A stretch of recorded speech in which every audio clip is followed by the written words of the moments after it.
When you got a butt that sexy, there's only one place to go. Yeah, baby. Welcome to the Shazam cast. Come on, Logan. Let's go fight aliens. Oh, burn, Leo, burn. X-Men featuring Scott Pilgrim. That's such a double down. It's a fucking X-Men movie. When you got a butt that sexy. Shazam cast. Hello, and welcome to the Shazam cast. I'm Dan. I'm Leo. And I know the comic books like I know all the stuff about them. And I know absolutely nothing. Basically, the idea behind the show is that me and Dan watch movies based on superheroes and then proceed to talk about them on a podcast. The movie that we're talking about today came out in 2003, and it was a big cinematic revolution. X2, X-Men United. Yeah! Okay, so, the plot of this movie, and I think we can safely say, first of all, spoiler alert, second of all, Again. The thing with the X-Men trilogy is that the plot of all three of the X-Men movies is either, kill all the X-Men, kill all the humans, or in the case of X2, X-Men United, both. Mm-hmm. Which, okay, before we get into the plot of the movie, that's such a dumb title. That's a terrible title. Yeah, I'm not. It's just dumb. Yeah. Okay, let's see. So, I think this was like, it came out just in the time when sequels started to have the tradition where the sequel would just be the name of the movie, and then instead of just calling it blank 2, you would call it blank 2 something something. And, you know, which eventually leads to such stupidness as X2, X-Men United. yeah, X2, which is not, it's not even X-Men 2, X-Men United, it's X2, X-Men United, which if you're gonna do that, just call it X2, because Even calling it that is stupid, though. yeah, that's true, even calling it X2 is stupid. The only way that the title could be remotely just, like, fine would be X-Men 2, X-Men United. Or just X-Men 2. Or just X-Men 2. Why abbreviate X? Because this is the early 2000s, dude. This is 2003. Yeah. Everything's cooler when it's abbreviated. I mean, you got... That's true, yeah. Fucking, can't think of any abbreviations. the letter X plus the number 2 equals... X is scientifically proven to be the coolest letter, so... Actually, the X is the coolest letter. Like, we can appreciate that the X-Men are called the X-Men because calling them the M-Men or the Y-Men would not be nearly as interesting. I'm pretty sure, I'm 90% sure there was actually an X-Men spin-off called the Y-Men. No. I know there's Y the Last Man, which has nothing to do with X-Men, but is a allegedly good graphic novel that I have in my house but haven't read.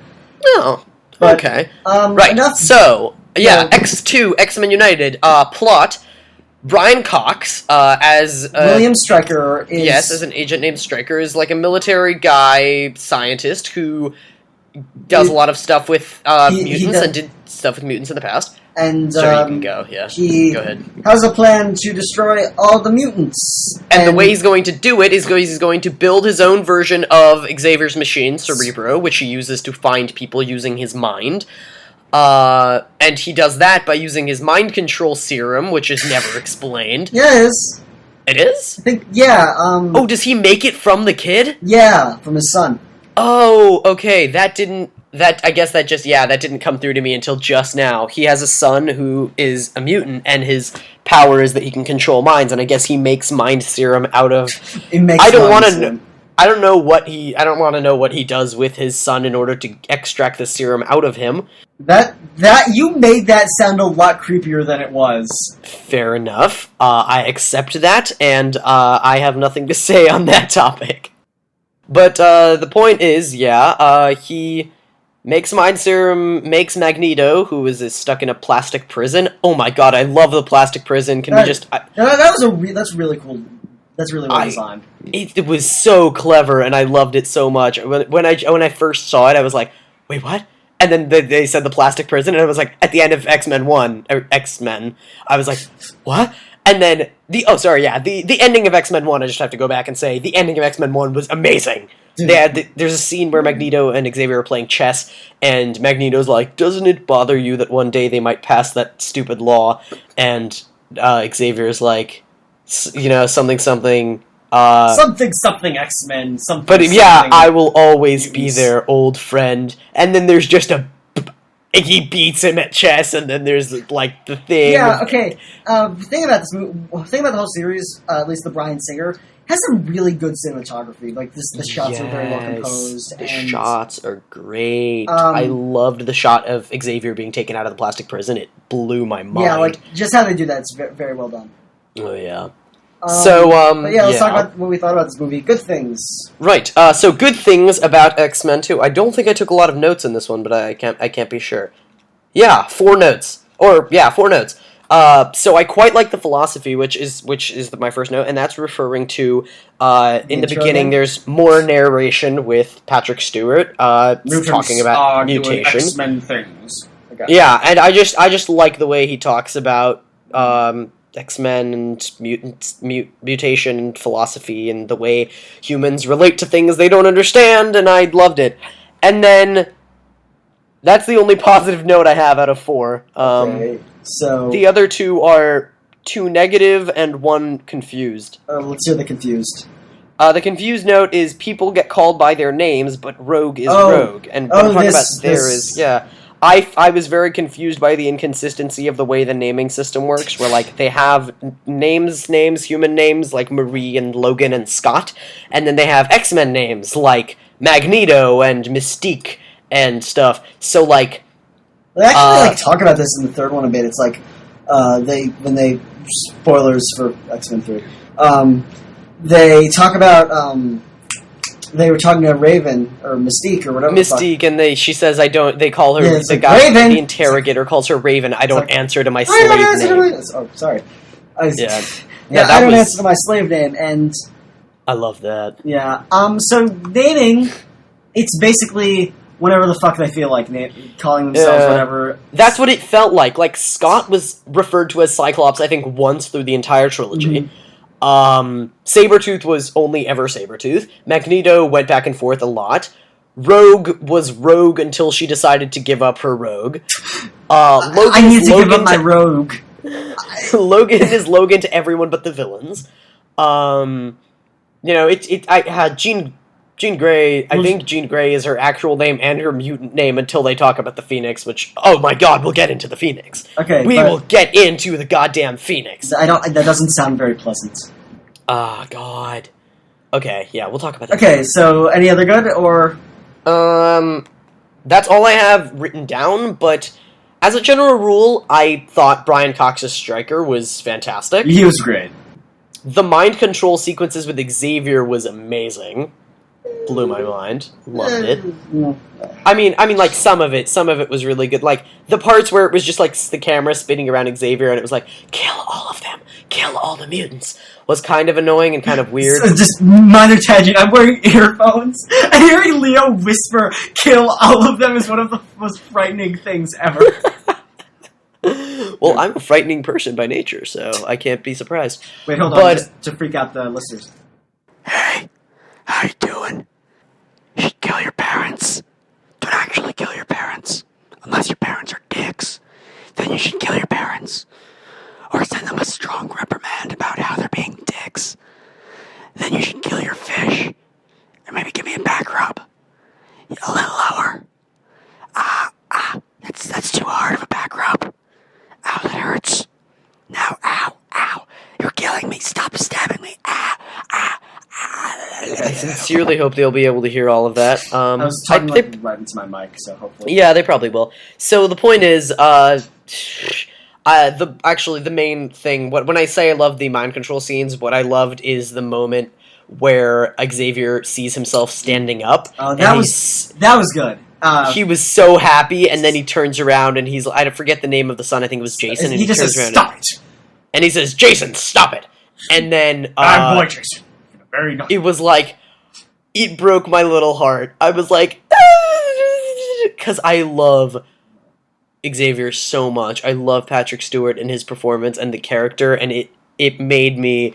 It just, God, I'm sorry. No. I get emotional over Patrick Stewart. And I didn't even watch Star Trek, so. Okay, jeez. So what I liked, this movie has one of my absolute favorite character of all time. Not of all time, but of all comic books, Nightcrawler.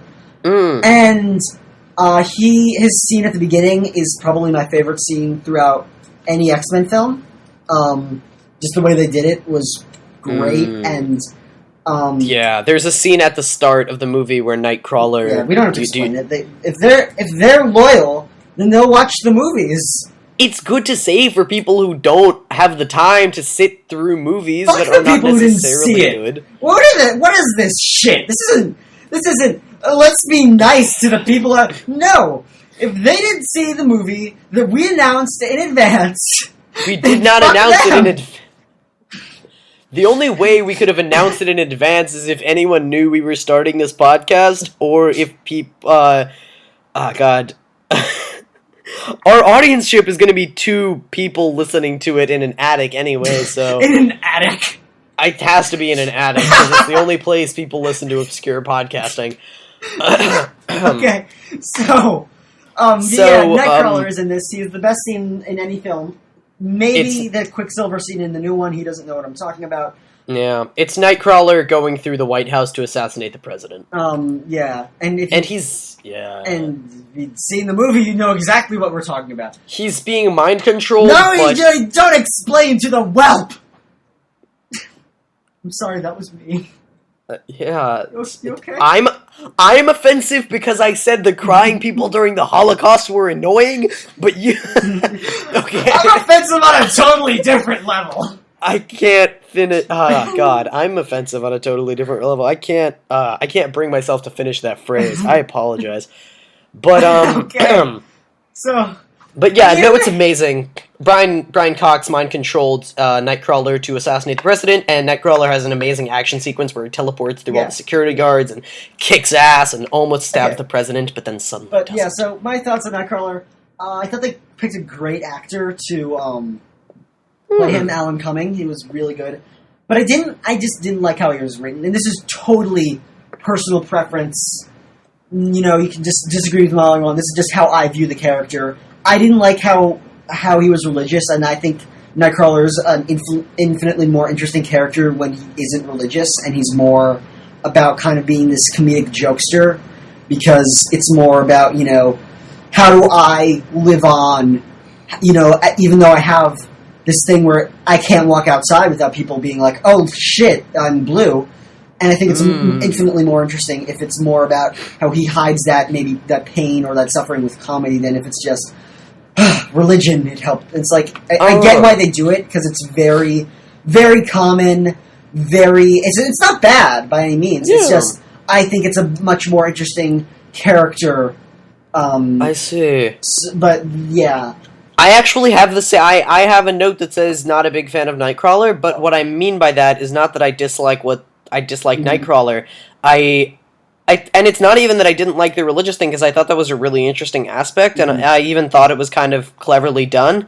But I guess Nightcrawler was kind of built up for me in the way that, like, you always talk about how amazing he is. And also in that first scene when he kicked ass in the White House, definitely. After that, I expected him to be so cool. And, like, I like Nightcrawler. I like, you know, he looked really cool, and I thought the actor was really great. But, yeah, I don't know, the religion thing, I have mixed feelings about it. Yeah. And like I said, and then also this is like, if you're insulted, like, you think it's bad to mask pain with religion? No, it's fine. If that's how you do it, it's fine. Yeah, it's not a problem. It's just how I view the character and how I thought. But Alan Cumming did a great job with him, and I'd love to see him come back, because, you know, with Days of Future Past, it's all about actors coming back with their roles. Let's see. What else did I like about this movie? Again, Brian Cox, awesome. Yes, so good. I just thought it kind of felt a bit more. It felt a bit more like they knew what they were doing, in a sense. Like they had. Yeah. They felt a lot more comfortable with the material, because that's interesting. Because I don't know, with the first one in the first one it was fucking 2000, or not, it was either, I think 2000, 2001, and... It was 2000, yeah. And... There were 3 movies, 3 years apart each. So, they were still kind of it was the genre of superhero films was still fairly new, and for what it did, it was very, very kind of new and revolutionary in a lot of sense. But in this one, but looking back at it, it's not the best, like compared to today's standards with the Avengers, and I guess Captain America and all that. But with that being said, this one felt a lot more just comfortable with the material. They didn't bother, explaining who these characters are, and they didn't go. And I like how they actually didn't go much into William Stryker's backstory. They just kind of offhandedly said, I worked in the military, and it just gives brief glimpses, and I like that way of storytelling. Yeah, it works, I guess. My main problem with,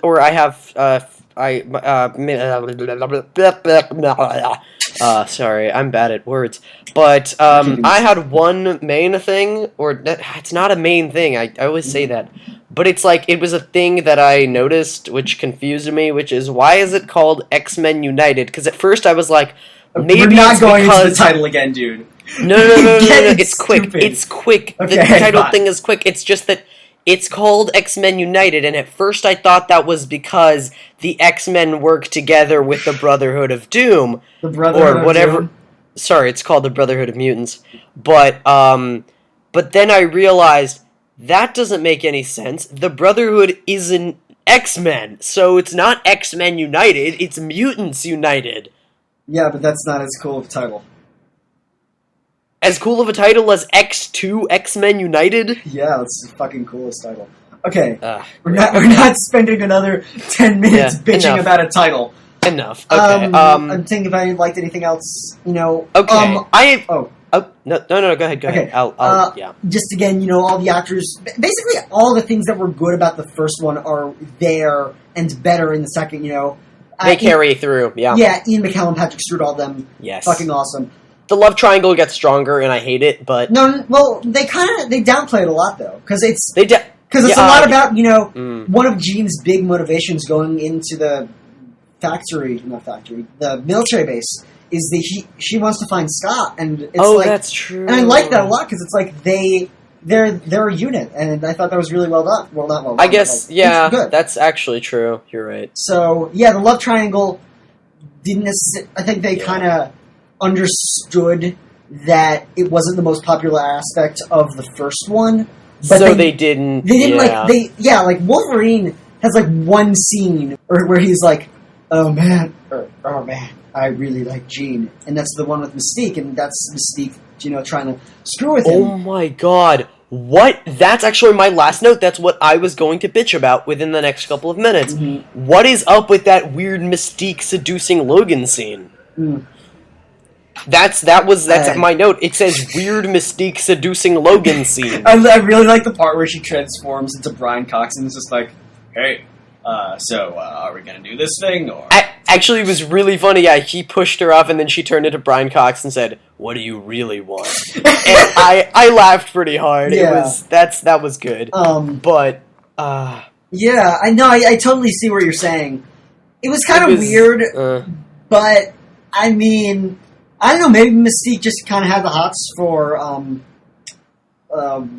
Wolverine. I guess that makes sense. It just kind of came out of nowhere, I guess, and I was confused by it, and then I took a note, so I had to talk about it. Speaking of people who Mystique has the hots for, actually, no, that's really creepy. I said that horribly. Ignore what I just said. Did you know that Mystique is actually Nightcrawler's father or mother? Well, yeah. Excuse me. Yeah, Nightcrawler's mother. In the comic canon? Yeah, and it's not really delved into in the movies, but yeah. Mystique is Nightcrawler's mother. Well, okay, so one person who I'm probably going to mention a lot because he's a BAMF is Chris Claremont, who basically reinvented the X-Men and is the reason that there is an X-Men movie. Because in their original run, the X-Men were not the most popular.